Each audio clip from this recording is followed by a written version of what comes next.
on December 16, 1985. The streets of Manhattan shimmered with cold rain as Christmas lights flickered above the crowds. Outside Sparks' Steakhouse on East 46th Street, a black Lincoln slowed to a stop. Inside sat Paul Castellano, boss of the Gambino crime family, the most powerful mafia organization in America. He stepped out of the car, buttoning his coat. In that exact moment, 6 gunshots shattered the evening calm. Castellano collapsed on the sidewalk. His driver and underboss, Thomas Bilotti, fell seconds later, both dead before they hit the ground. The assassins vanished into the crowd like ghosts, and hidden just a block away, watching from another car, was the man who had ordered the hit, John Gotti. For years, Gotti had served under Castellano, but their visions of power couldn't have been more different. Castellano wanted respect through business. Gotti wanted fear through violence.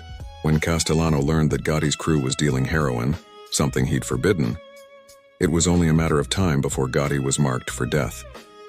So Gotti made the first move, and in a few brutal seconds outside a Manhattan steakhouse, he rewrote the rules of the Mafia. By the next morning, the newspapers called it the Castellano execution.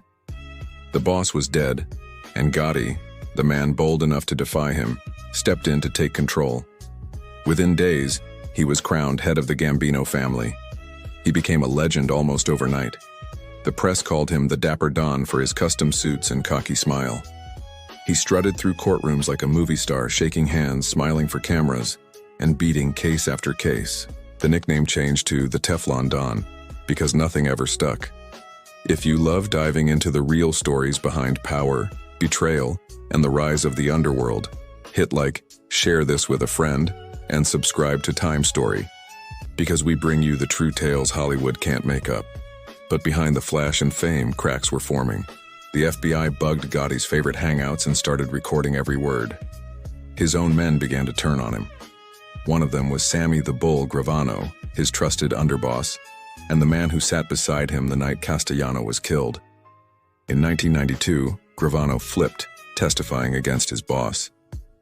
The Teflon finally wore off. John Gotti was sentenced to life in prison without parole. He died a decade later, but his legend never did. To some, he was a ruthless killer who destroyed everything in his path. To others, he was the last great gangster, a man who refused to bow to anyone. Outside Sparks' Steakhouse, there's no plaque, no sign, nothing to mark the blood that once stained the sidewalk. But to those who know, that spot remains sacred, the place where the Mafia's old world ended and a new kind of outlaw was born.